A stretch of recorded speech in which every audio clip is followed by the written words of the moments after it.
darkness, my old friend. I've come to talk with you again, because a vision softly creeping left its seeds while I was sleeping, and the vision that was planted in my brain. Yo, bon, on y est enfin. Juste, si tu me permets. Yes, super ça. Bon, j'avais tourné pendant un mois les 3 parties de la vidéo parce que je voulais sortir d'une traite le contenu que je voulais te proposer, mais bon, comme j'ai du matos de prolo, forcément, voilà, j'ai eu quelques problèmes de stockage, donc je vais faire comme j'avais prévu de base, c'est-à-dire les 3 parties séparément. Partie 1, on va revenir sur l'histoire de la muscu, le départ des compètes, vraiment la vraie création de la culture physique. Ça sera pour le chapitre 1. Il y aura aussi, si je ne me trompe pas, parce que je connais grave, hein, j'ai grave appris, hein, c'est faux. Voilà, donc dans le chapitre 2, ce sera donc le thème de la vidéo, les 5 clés de la réussite en muscu, selon moi, et avec toujours des infos, des recherches que j'ai fait sur le net. Ce sera sur la nutrition, la muscu, le repos, la connaissance logique, et les objectifs et la motivation. Et enfin, le dernier chapitre, ce sera sur mythe et réalité, donc c'est un style de questions-réponses que j'avais posé il y a full sur Insta, et ainsi que 2-3 petites infos à moi, et ensuite on fera une petite conclusion tranquille, mais on n'y est pas encore. Là, on va aborder le chapitre 1 qui se découpe en plusieurs parties qui sont les débuts de la muscu dans les années 1920-1930, même avant d'ailleurs, même avant.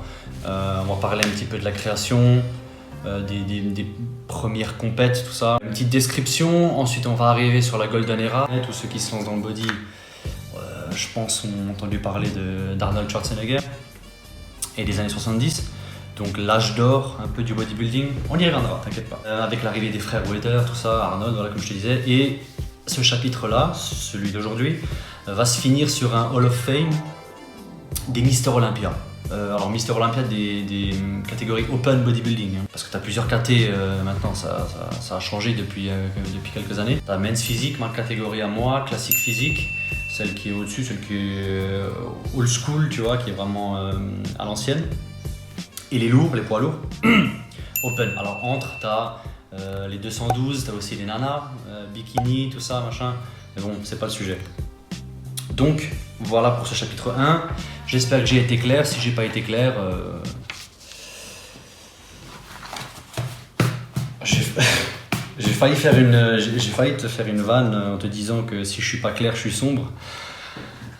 Mais ça aurait été trop beauf et indigne de moi. Yes. Alors, on va commencer parce que bon, il serait temps de s'y mettre, j'ai envie de te dire. On va commencer par une brève intro, histoire de mettre les choses à plat. Il faut ne pas confondre la musculation avec le culturisme. Le culturisme, c'est ce dont on va parler aujourd'hui, le culte de la culture physique. Et la musculation à proprement parler, c'est le sport qui est pratiqué par les culturistes pour mettre en valeur et développer leur physique. La discipline est l'art de la performance qui consiste au développement de la masse musculaire, l'hypertrophie, c'est le terme scientifique qui convient pour parler de développement de masse musculaire, dans un but esthétique d'exposition de poses chorégraphiques spécifiques et codifiées. Donc ça, c'est la définition scientifique de la compète, en fait. Je viens de te résumer scientifiquement le but de la compète, voilà. Ça passe donc par une prépa, ce qu'on appelle une prépa dans le milieu, entre guillemets, donc préparation physique, qui est composée donc de musculation, comme je te disais juste avant, c'est le sport à proprement parler, qui va t'aider à te développer, de repos, c'est une des clés dont je parlerai dans le chapitre suivant, d'une diète stricte, une diète qui est axée sur un haut taux de protéines et de nutriments essentiels.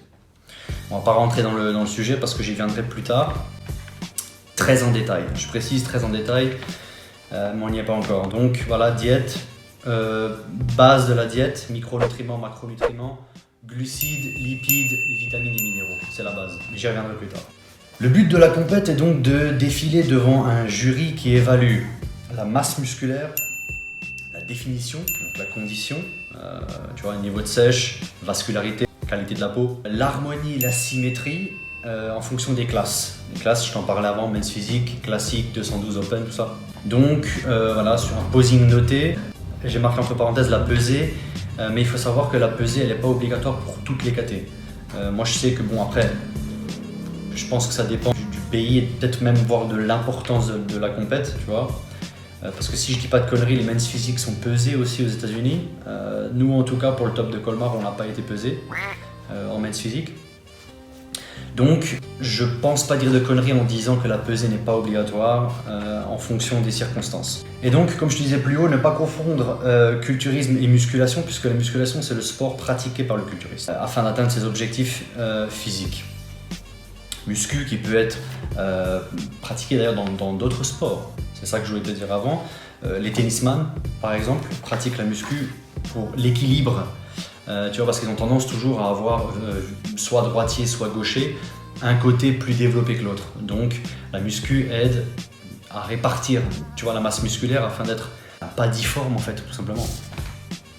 Les footballeurs aussi pratiquent la muscu et une foule d'autres sports se basent sur la muscu eux aussi. À ne pas confondre non plus avec la force athlétique ou l'haltérophilie, qui sont des dérivés un petit peu du culturisme, où on accorde autant d'importance à la force qu'à la technique. Donc tout ce qui est, tu sais, strongman, ça c'est vraiment purement force, tu vois, qui déplacent des charges folles, qui sont jugées sur d'autres types d'exercices et de présentations. Je ne sais pas si c'est clair ce que je dis, mais je te mettrai un extrait vidéo.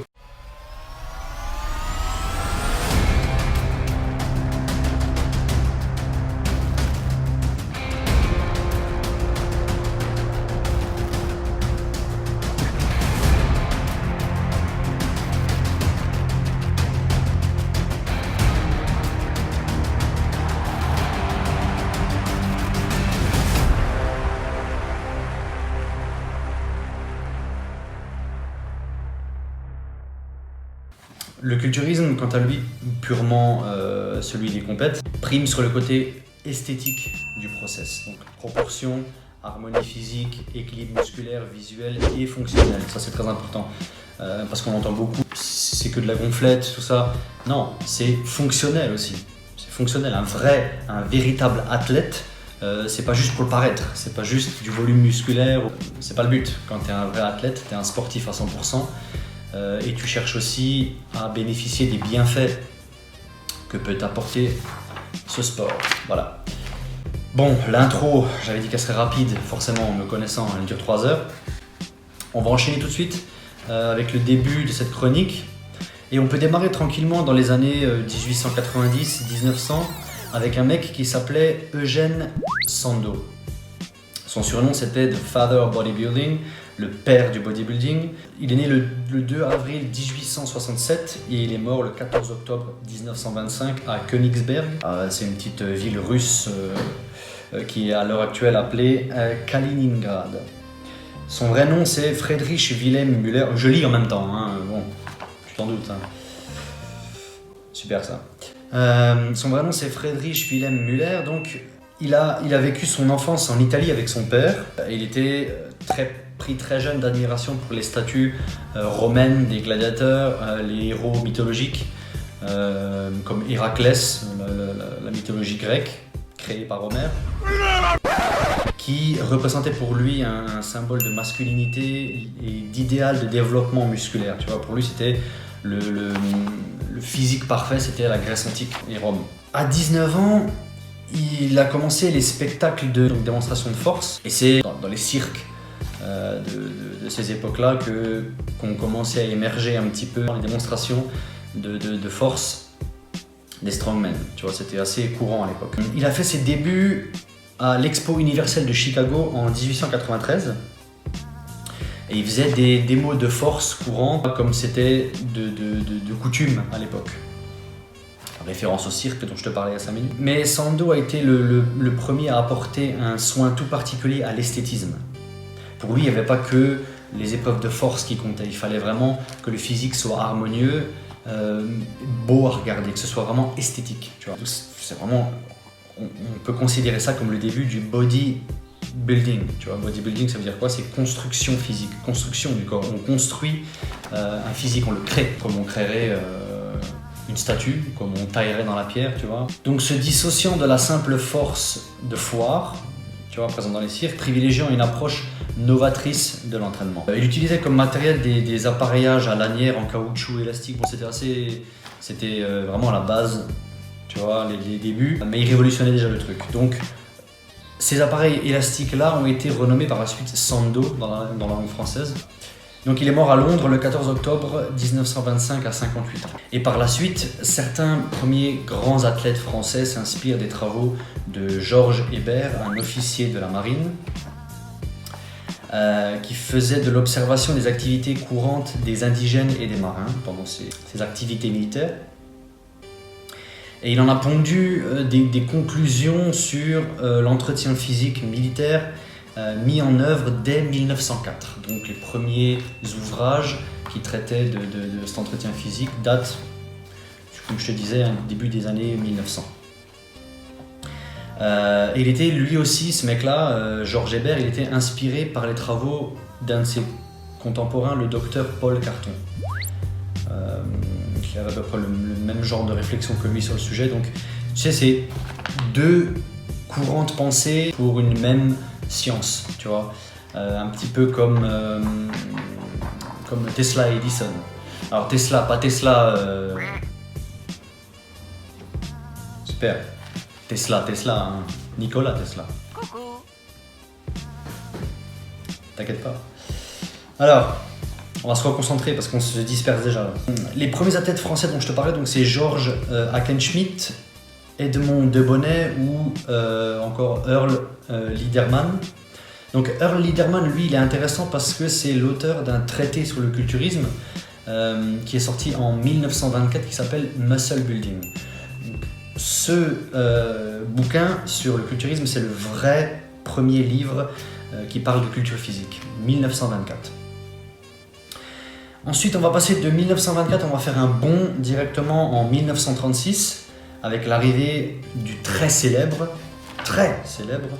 Joe Weider, donc qui a révolutionné entièrement la pratique de la muscu avec toutes sortes de techniques d'identification.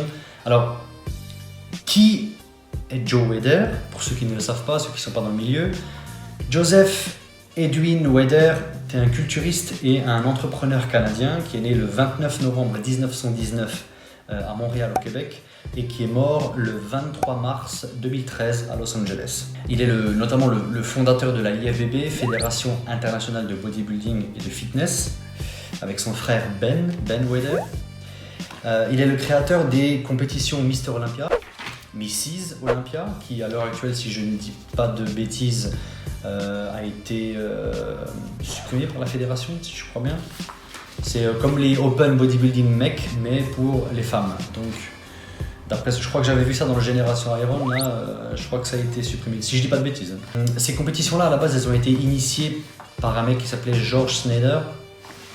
Et donc, ça a été repris par Weider et popularisé, vraiment popularisé. Joe Weider, c'est aussi le créateur des magazines Flex, Muscle and Fitness, Shape, etc. Bon, voilà. Et, entre autres, le mentor d'Arnold Schwarzenegger. Et là, on va entrer dans le vif du sujet, si je puis dire. Parce qu'on va faire un bond des années 40 aux early 70s, au début des années 70, avec ce que je te disais plus tôt dans la vidéo, la Golden Era, l'âge d'or du bodybuilding. Dans ces années-là, au début des années 70, c'est la révolution du bodybuilding avec Arnold notamment, et la Golden Era. Je vais maintenant te raconter la vie d'Arnold. Et ensuite, on va revenir sur la Golden Era un peu plus loin avec la rencontre entre Arnold et Joe. Arnold, il a fait sa jeunesse en Autriche, donc il avait un père commissaire de police, donc un père très dur. Alors, beaucoup disent qu'avec un père sévère, on persévère. C'est qu'à moitié vrai. Moi, je dirais plutôt, je corrigerais ça en disant c'est avec un père sévère qu'on perd ses repères. C'est cadeau. Donc, frappé par son père et pris d'une volonté de rébellion et d'une certaine notion d'anticonformisme à l'égard de la mentalité germano-autrichienne. Il a dit « Mes cheveux étaient tirés, j'étais frappé avec des ceintures comme le gamin d'à côté, c'était comme ça. Beaucoup d'enfants étaient cassés ainsi par leurs parents. C'était dans la mentalité germano-autrichienne. Il ne voulait pas créer des individus. Tout n'était qu'une question de conformisme. J'étais de ceux qui ne voulaient pas se conformer et dont la volonté n'aurait su être brisée. Je devins donc un rebelle. Chaque fois que j'étais frappé et qu'on me disait « tu ne peux pas faire ça », je me disais « ça ne va pas durer longtemps, ainsi parce que je vais partir d'ici, je veux être riche. Je veux être quelqu'un. » Donc c'est mot pour mot ce qu'il a dit lors d'une interview pour le magazine Fortune en 2004. Et il entretient en revanche de bonnes relations avec sa mère jusqu'à sa mort. On va faire un petit saut dans le temps, comme on a fait avant. En 71, à la mort de son frère, lors d'un accident de voiture, il n'assiste pas aux funérailles mais prend en charge son fils, donc le fils de son frère. Et son père meurt un an plus tard, il n'assiste pas non plus aux funérailles, mais là c'est parce que il préparait une compète, tout simplement. Et j'y reviendrai plus tard, je t'expliquerai en détail.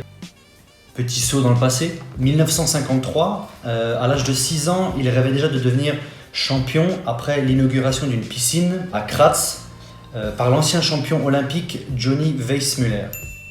Donc, enfant, il s'essaie à de nombreux sports, mais pris de passion dès 13 ans pour le culturisme. À 14 ans, il prévoit déjà sa vie future. Donc son père voulait qu'il devienne policier et sa mère commerciale. Bon, encore une fois, comme on a dit avant, lui il était plus dans le délire rebelle.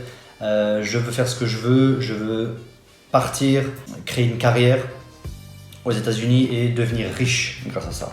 C'était vraiment, bon, il s'en est jamais caché. Et donc, par la suite, il achète un magazine sur la vie de Reg Park. Donc Reg Park, c'est lui. Voilà, donc Reg Park, c'est un ancien culturiste anglais, devenu Mister Olympia, puis acteur, et ayant fait fortune dans le sport. Donc, typiquement, le modèle que Arnold pouvait suivre, quoi, le modèle de carrière qu'il envisageait pour lui-même, pour sa propre carrière personnelle et professionnelle. Il décide donc de suivre la même voie, comme je te disais, et il prend Reg Park comme exemple. Ses idoles de jeunesse, donc, comme je disais, Reg Park, Steve Reeves. Steve Reeves, mon père m'en parlait beaucoup. On y reviendra peut-être plus tard, où je ferai, quand je te mettrai la petite image, je te mettrai peut-être une description rapide, parce que c'est des personnages très importants de la culture américaine, et en général à prendre comme exemple de motivation, en fait, parce que c'est des gens comme Arnold, en fait, qui n'ont jamais reculé devant aucun défi et qui se sont toujours laissés porter par leur ambition et qui ont en fait créé des merveilles, tout simplement. Voilà. Reg Park, Steve Reeves et Johnny Weissmuller, donc je t'en parlais un tout petit peu avant, celui qui a inauguré la piscine à Graz. Donc il est allé le voir et ça a été le facteur déclencheur de ce processus. Il participe à sa première compète et il fait une deuxième place.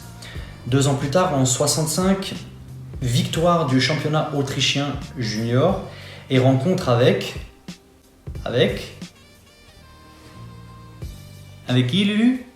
Avec Franco Colombo, un Sicilien, son meilleur ami, avec qui il va rester en très bons termes tout le long de sa carrière et il est encore à l'heure actuelle son meilleur ami. Sur quoi il va enchaîner avec un service militaire d'1 an, pendant lequel il va préparer Mister Europe Junior en faisant mur, tout simplement.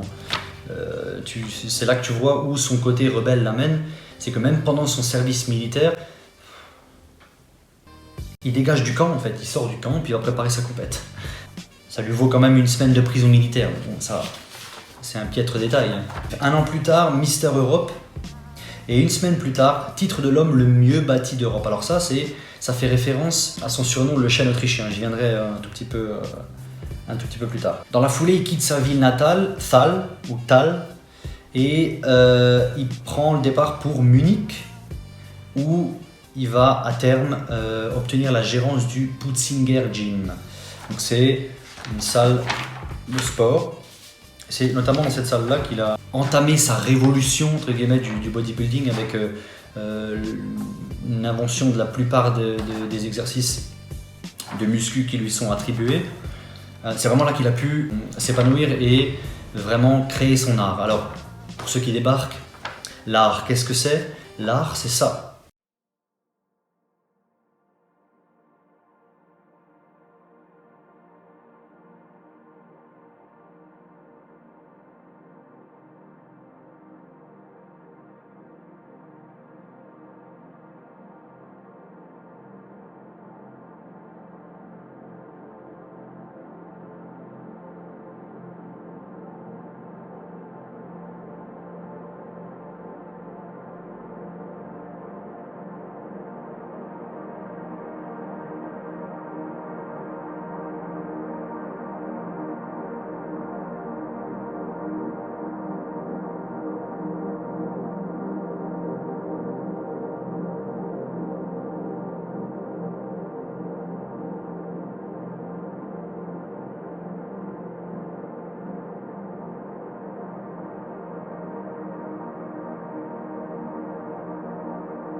Et je me permets de préciser que l'art, c'est pas ça, bien évidemment.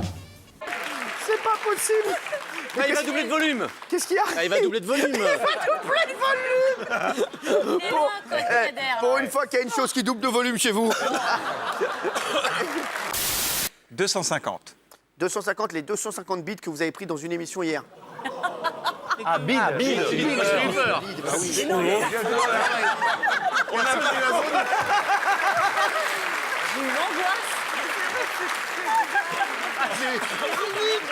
Les gars se lâchent complètement. J'ai dit là, il a... Et vous articulez. Alors, bien sûr, 250 bits. Bah oui. On a mal compris, vous avez... Ouais, mais parce que vous avez vraiment l'esprit mal placé. Centimètres, ça fait combien?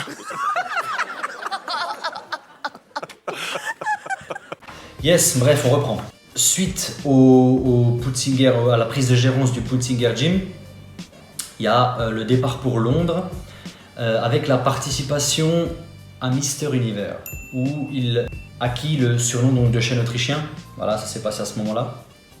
À cause de son gabarit, qui était hors norme en fait pour l'époque, on n'avait jamais vu ça. 107 kg pour 1m85. Alors on n'avait jamais vu ça, oui et non, c'est juste que sa génétique, ses insertions, ses proportions, c'était jamais vu en fait. Vraiment une génétique godlike, on peut appeler ça comme ça quoi. Et d'une histoire de traction faite au sommet d'un chêne sur les berges du Talersee. Donc ça c'est un peu, c'est de l'ordre du mythe, de la légende, à vérifier. Mais je pense que c'est plus prosaïque et poétique, tu vois, mais je pense que ça ajoute du crédit, ça, du punch. Bah, comme les surnoms des bodybuilders à l'heure actuelle, tu vois.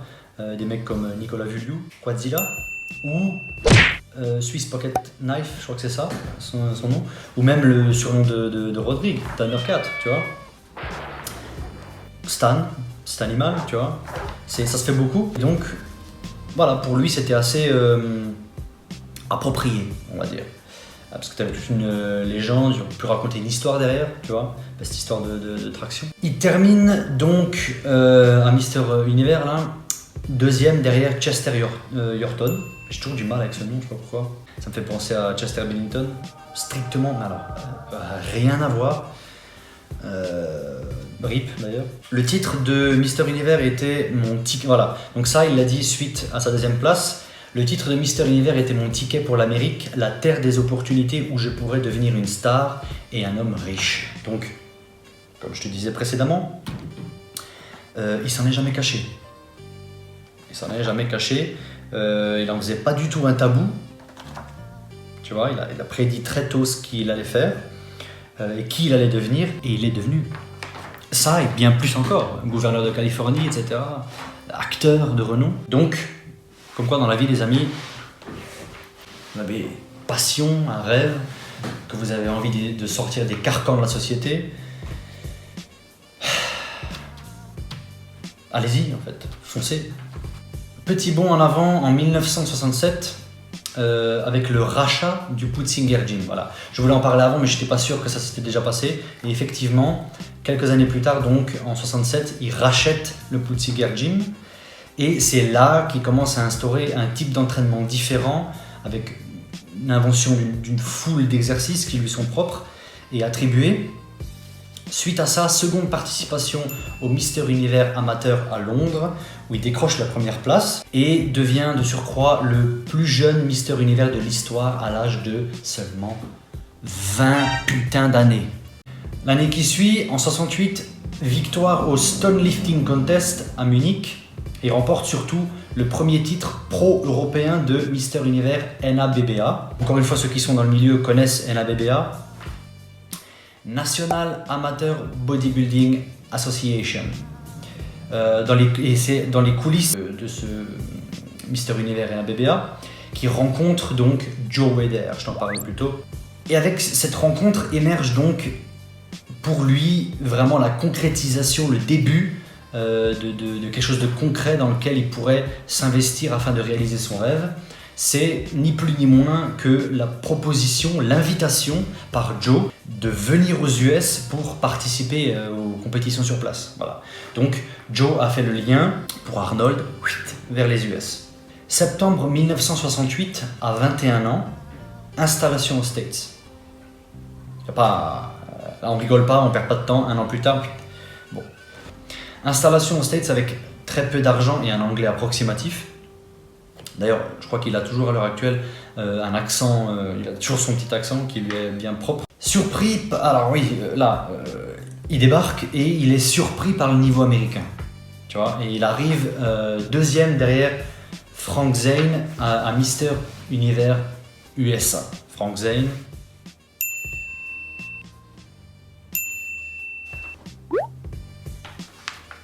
Frank Zane. Bon. Je sais pas comment te dire, au pire Wikipédia, mais Frank Zane quoi. Suite à quoi, il entretient toujours de très bonnes relations avec Joe Weider, ça va devenir son mentor, à tel point que ce dernier va conclure avec lui un contrat de sponsoring publicitaire pendant 1 an, donc où il l'envoie s'entraîner au Gold Gym de Venice Beach en Californie, donc Gold Gym, bon, salle mythique. Encore à l'heure actuelle, d'ailleurs c'est là-bas que s'entraîne Stan, c'est d'ailleurs là-bas qu'est passé Rodrigue, on y a vu Bionic récemment, bref, tout le monde est là-bas, tu peux même encore le voir, Arnold le matin il s'entraîne à 6h, voilà, on a déjà vu des photos de lui, des vidéos de lui. Il y a énormément de célébrités qui passent dans cette salle, c'est la salle la plus mythique de Californie. Et il développe pendant cette période une affaire de vente par correspondance de compléments alimentaires appelée Arnold Strong. À l'heure actuelle, il en a une autre compagnie, je ne me rappelle plus du nom, Ladder je crois, L-A-D-E-R si je ne me trompe pas. Je te mettrai quelque part une petite photo avec une explication. Je crois qu'il y a un basketteur qui est dans l'affaire. J'ai survolé un petit peu le truc, mais ça a l'air intéressant, une marque de complément quoi, bref. Sur quoi, il continue son parcours et devient 5 fois Mister Univers, dont 4 fois NABBA et 1 fois IFBB USA. Et par la suite, 7 fois Mister Olympia, donc le record, battu ensuite par Lee Haney et Ronnie Coleman, qui détiennent successivement 8 titres de Mister Olympia. Là récemment, c'est Phil Heath qui a fait les 7 titres consécutifs avant de se faire battre par Sean Flexatron Roden cette année. Enfin, l'année précédente, parce que cette année, bon, on verra, hein, on ne sait pas. Bref, voilà, donc c'était un résumé de la vie d'Arnold. Une notion quand même importante, personnage très important dans l'histoire du bodybuilding. Je pensais que c'était une bonne entrée en matière. Pour la suite, et comme promis, on va terminer cette première partie, ce premier chapitre, par un IFBB Mister Olympia Hall of Fame. Donc Hall of Fame, c'est mur, tu connais quoi, Hall of Fame, mur des célébrités, qui retrace tous les Mister Olympia avec leurs titres et les années depuis le début, depuis la création officielle du titre Mister Olympia ILBB. On commence donc en 1965 avec Larry Scott, le premier Mister Olympia. Larry Scott, inventeur de l'exercice banc Larry Scott, tu sais, tu as le curl sur le banc. Bref, je te mettrai des images, mais ça, voilà, c'est appelé dans le jargon Larry Scott, parce que c'est, bon, voilà, ça vient de lui, quoi. Un seul titre, 65-66. Faut que je me renseigne, je sais pas s'il a participé ensuite, je pense. De 67 à 69, c'est Sergio Oliva. Un monstre aussi, une légende de la Golden Era. Sergio Oliva, donc, qui décroche pendant 2 ans le titre. Ensuite, tout de suite après, hein, de 70 à 75, c'est Arnold qui décroche le titre et qui est ensuite battu par son comparse de toujours, en 76, Franco Colombo. L'année d'après, et pendant 2 ans successivement, ce sera Frank Zane, je t'en ai parlé plus tôt, qui décrochera le titre. Et puis ensuite, il y a le très controversé comeback d'Arnold en 1980, où il rafle, bon, il arrive sur scène, boum, double biceps, merci, au revoir. Donc, très controversé parce que il disait à l'époque que, pas que c'était acheté, tu vois, mais que de par sa renommée, ça a été un petit peu facile pour lui de décrocher le titre. On connaît, hein, mauvaise langue. Bon, il est arrivé, tu sais, Veni Vidi Vici. Ensuite, en 81, c'est de nouveau Franco qui détient le titre, qui obtient le titre de Mister Olympia. L'année d'après, en 1982, c'est Chris Dickerson. Je t'avoue que j'ai pas fait de recherche sur Monsieur Dickerson, j'ai pas de... S'il y a un Jean Mister Olympia qui passe par là, Chris Dickerson. Bon. Si je trouve une image, sinon j'ai l'air d'un con avec ma main levée vers la droite. 1983, alors là, Samir Banout, The Lion of Lebanon. Lui, mon père m'en a aussi énormément parlé.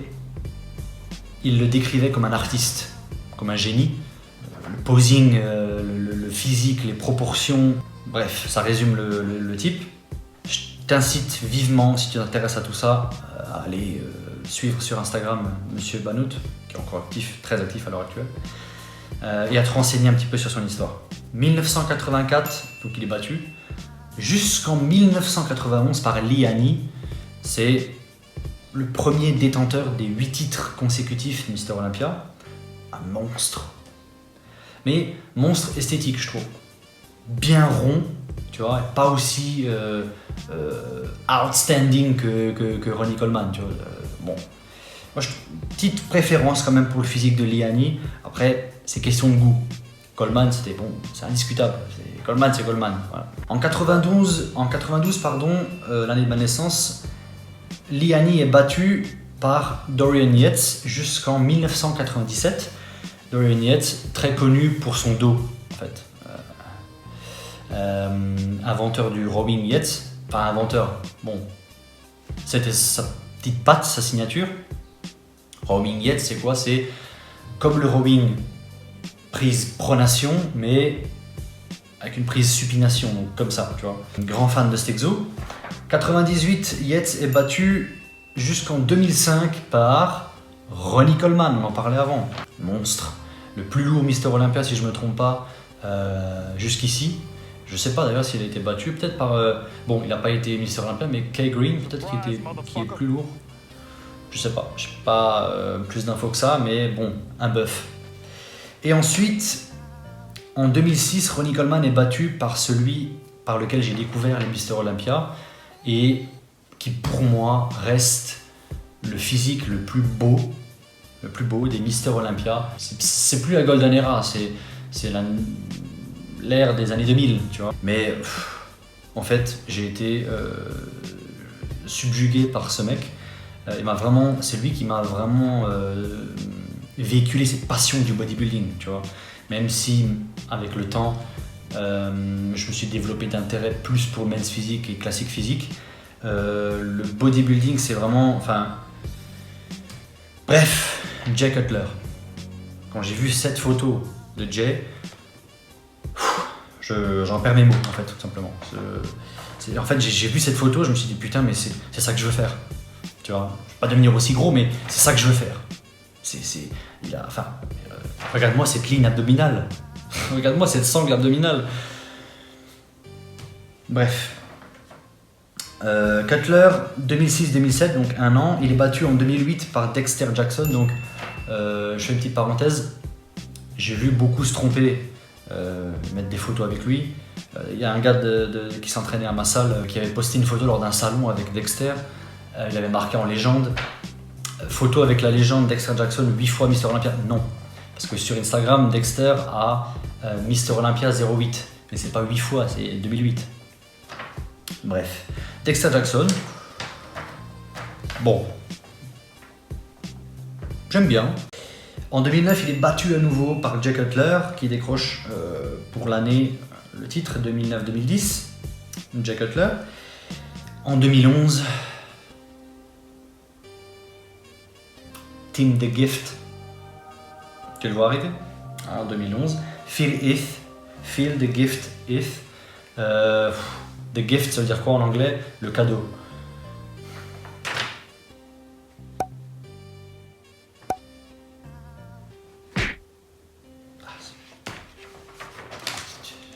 Génétique, les insertions, une proportion, qualité de la peau, bref, et la gueule quoi, la gueule, le charisme du mec. Beaucoup lui reprochent, comme Buendia, d'être trop vantard, En même temps, ceux qui le critiquent là-dessus n'ont jamais été à sa place. Voilà. Des mecs comme Ronnie Coleman ont énormément de respect, et mecs comme Lee Priest ont énormément de respect et d'admiration pour des gars comme Phil, ou des mecs comme Flex Lewis, tu vois, parce que c'est des champions, c'est des légendes les mecs, tu vois. Donc tu peux pas savoir comment tu te sens arrivé à ce stade-là. Même si être sportif, c'est rester humble, c'est véhiculer la meilleure image possible. On reste des êtres humains. Et quand t'es un être humain, t'es potentiellement prompt à être atteint par des sentiments ou des traits de caractère qui peuvent changer. Voilà, donc leur reprocher à ces mecs-là qui ont enchaîné 5, 6, 7 titres d'affilée, d'être imbus de leur personne. Et on termine ensuite, voilà, au moins on termine par lui. En 2018, Phil Heath est battu par Sean Flexatron Roden, le training partner de cet animal, le très esthétique Sean Roden. Sean Roden avant-après, voilà, un combattant hors pair, 40 balais je crois qu'il a, le mec. Et pareil, une des tailles les plus fines, je crois, des poids lourds. Donc, très méritant, et même si j'ai toujours été, entre guillemets, Team Heath, c'est pas pour autant que, bon, voilà, on va pas faire de favoritisme, c'est une victoire méritée, point barre. Donc, voilà pour ce Hall of Fame, voilà pour cette première partie de la chronique Work Art. Je vais terminer en t'énumérant un petit peu les parties suivantes. Celle qu'on a fait, c'est le chapitre 1, la vérité sur la muscu. Dans la prochaine vidéo, on abordera le chapitre numéro 2, les 5 clés de la réussite en muscu, qui seront la nutrition, le repos, la connaissance et la logique, et l'objectif et la motivation. Dans la vidéo d'après, la troisième vidéo, ce sera sur le chapitre numéro 3, les mythes et réalités. Donc c'est une espèce de, comme je disais, je crois que je l'ai dit, question-réponse que j'avais fait sur Insta, plus 2-3 facts que j'ai tirés sur le net, vrai ou faux. Et j'inclurai, si c'est pas trop lourd pour le montage, une petite conclusion rapide là, qui tient en quelques lignes. Voilà Lulu, on va se laisser ici. Moi je vais attaquer le montage, en espérant que ça va pas planter cette fois-ci. J'espère que ça t'a plu, j'espère que la suite te plaira aussi. J'ai pris un pied fou à te faire cette vidéo parce que voilà, c'est une passion pour moi, c'est vraiment une passion quoi. Une passion, c'est une passion mec, tu vois, voilà. Donc J'espère t'avoir véhiculé tout ça, j'espère avoir été clair aussi, concis, même si j'ai été un petit peu rapide, j'ai fait 2-3 commentaires. On va se laisser ici. Rendez-vous pour la partie numéro 2, les 5 clés de la réussite en muscu. Ça arrive bientôt. Si, ça arrive bientôt. Je sais pas encore quand, mais tu sais que bon, Team KO, tu commences à connaître maintenant. Bon. Allez, salut Lulu.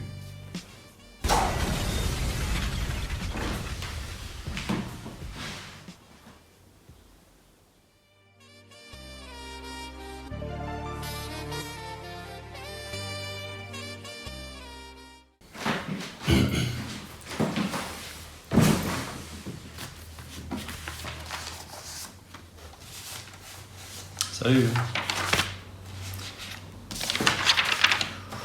toute façon, ce que tu es en train de voir là, Nicht.